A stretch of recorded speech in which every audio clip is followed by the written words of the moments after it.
My friends, what is happening in the dark and strategically vital waters of the Arabian Sea is not just a movement of ships. It is the beginning of the end of an era of global blackmail that has held the world hostage for almost half a century. And if you want to know where, the fate of the world economy, the price of fuel at your gas station, and the cost of every product that reaches your table are being decided. Stop looking at the stock market charts and look at the horizon of the Strait of Hormuz. Comment below, how much is gas in your city? The USS Abraham Lincoln Carrier Strike Group has just officially activated Project Freedom. It's no longer a show of force exercise, it's no longer backroom diplomacy. American naval convoys have begun protecting commercial ships through the most dangerous choke point on the planet, where a quarter of all the world's oil passes through.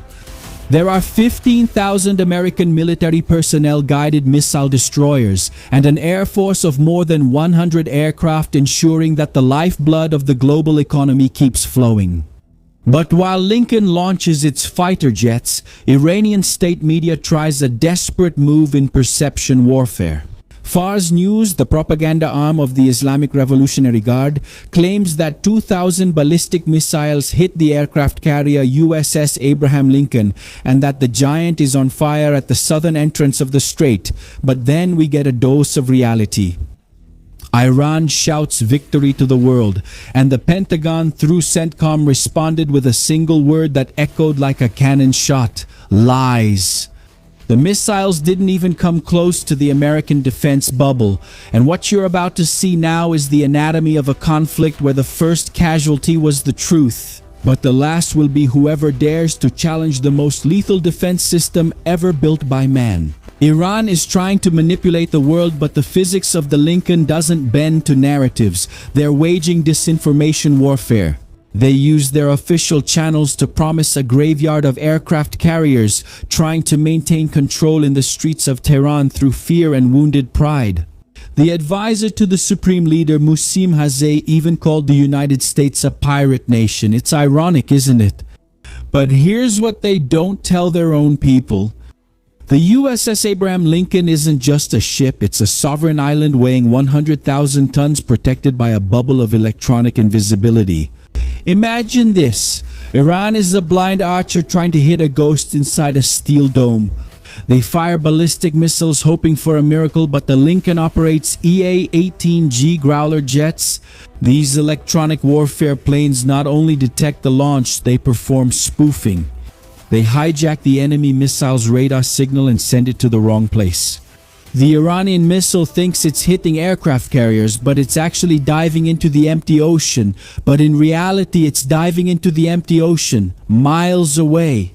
While Al Jazeera echoes Iran's threats, the Growlers have already mapped every mobile battery on the coast of Jask.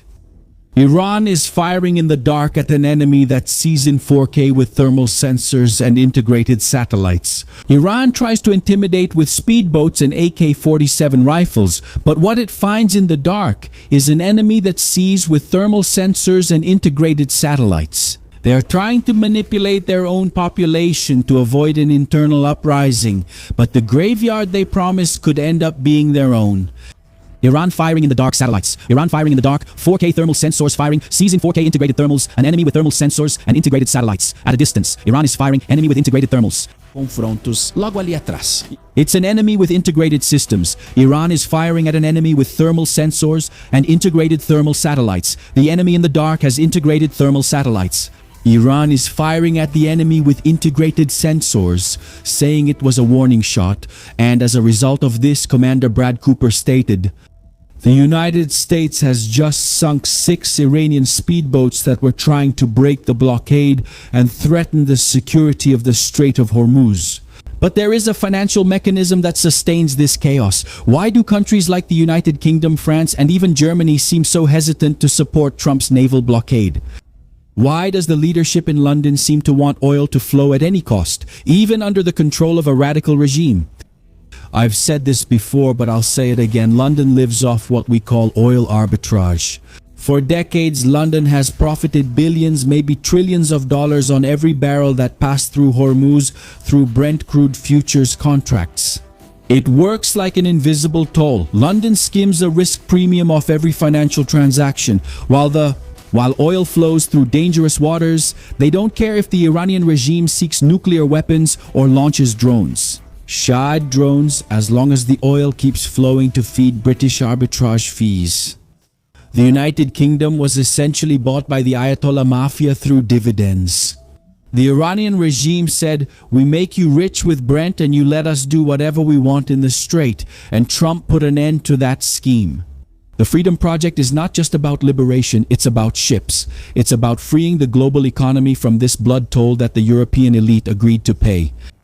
London is compromised, and that's why you see this fierce diplomatic resistance against American sovereignty.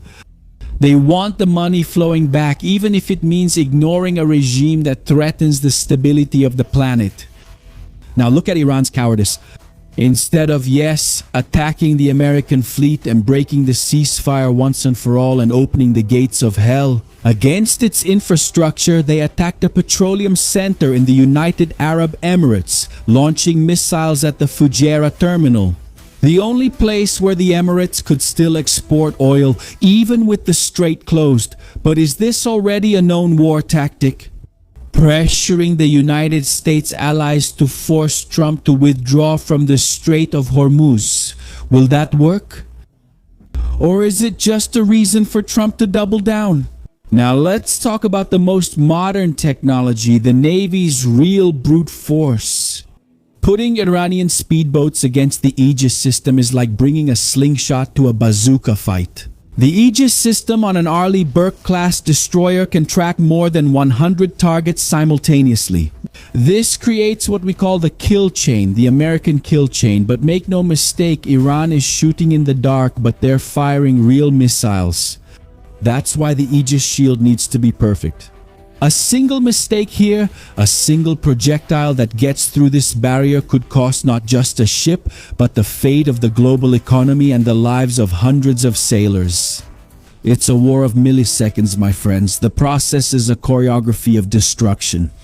The satellite detects heat from the launch at the airbase.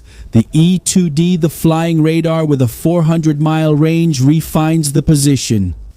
The F-35 in the sky receives the data via Link 16, the neural network that connects every sensor in the fleet. The destroyer launches an SM-6 missile that intercepts the Iranian threat before it even reaches cruising altitude. And for any threat that gets through that filter, we have the digital guillotine, the Phalanx CIWS units. It's a 20mm Gatling gun, fully autonomous, that fires 4,500 rounds per minute. It doesn't need a human to pull the trigger. It detects, tracks, and turns an enemy missile into metal confetti in milliseconds. Iran is trying to manipulate the information, but the physics of the Aegis doesn't accept lies. The Lincoln carries 90 aircraft, including F-18 Super Hornet fighters, F-35s, and MH-60 Seahawks for hunting submarines. It's an almost insurmountable barrier that turns the Strait of Hormuz into a gauntlet for anyone who doesn't have American technology. And it was in this gauntlet that Iran's fast boats were turned to shreds. And now the tactical focus is on the Jask naval base, the southernmost point of Iran. Geographically, Jask is the perfect place to project force at the entrance of the strait without having to enter it. That's where the Shahid drones and the C-802 Noir cruise missiles, a Chinese origin weapon that flies close to the sea to try to avoid radar, are launched from. But Trump has already warned, any interference will be met with devastating force. And here's a detail that the entire media ignores, the role of Oman. Because for decades, Oman was lazy, allowing its territorial waters to be mined and used by the Revolutionary Guard without any reaction. This forced merchant ships to sail dangerously close to the Iranian coast, and the United States Freedom Project changed that geometry. We're seeing high-tech American drones like the Global Hawk and the MQ-4C Triton operating like Stage 5 clingers. They don't let go of the target. More than that, technologies like Anduril Fury and the Oxpont are being tested to create an automated aerial blockade. They use microwave technology to fry the circuits of Iranian drones while they're still in the air, and without firing a single shot, it's an invisible barrier. Iran is sending threatening notes from inside a cell while acting as a jailer. The United States Navy just adjusts its aim. What does Lincoln's air cover guarantee? Any mobile launcher, like the HY-2 coastal systems that dares to turn on its radar, will be immediately obliterated by an A-10 Thunderbolt or an F-15E Strike Eagle. But there's something that very few people are talking about. Iran attempted a desperate move behind the scenes. A supposed 14-point peace plan sent via Pakistan. They wanted the blockade to end in exchange for empty promises of a ceasefire. Trump not only rejected it, he humiliated the regime by saying that Iran still hasn't paid the full price for what it has done to humanity and the world over the last 47 years. This isn't diplomatic language, my friends. It's the language of settling scores. The gloves are now off. The Freedom Project is the ultimate test of sovereignty. Washington doesn't want an agreement, it wants the capitulation of the system that is suffocating the world. The naval blockade is suffocating the Iranian economy to the point of internal collapse. Tehran fired missiles and gave a 30-day deadline to end the blockade, threatening to turn Hormuz into a deadly trap. But the Pentagon's response was a loud and clear lie, which echoed globally, forcing Iran to back down and admit that they didn't hit any ships. The aircraft carrier continues to operate, guiding not only oil tankers but also those transporting fertilizers and fuels essential for global agriculture. Iran's time is running out, isn't it? They're playing chess against a computer that already calculated checkmate 10 moves ago. Yeah, my friends, the world is holding its breath. The Strait of Hormuz is the planet's bottleneck, and whoever controls that bottleneck controls the pace of civilization. Iran wants you to believe that the Lincoln was hit to force Europe to pressure Trump, but the reality is that the Lincoln is still launching aircraft, the convoys are still passing through, and the Iranian regime is running out of options and out of time.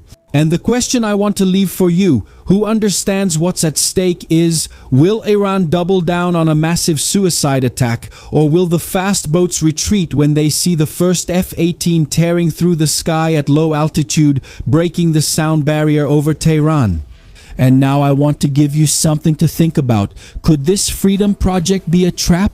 So that Iran breaks the ceasefire and resets the United States countdown to war, allowing them to finish what was started? Did you know that the Iranian regime is not a typical dictatorship like North Korea? The North Koreans sought the nuclear bomb to impose their sovereignty through force and threats. The Ayatollahs seek the nuclear bomb to destroy Israel, destroy the West, and hasten the final judgment. According to them, only through a nuclear explosion will they hasten the reappearance of their Messiah, the Mahdi. Yes, my friends, we are dealing with a regime that wants to take the lives of millions of people to hasten its era of redemption. It is an eschatological war unfolding amid global economic problems. And to hasten the final judgment, according to the Ayatollah's playbook, Israel needs to be wiped off the map. And when the world understands who we are fighting against, we would have D-Day again.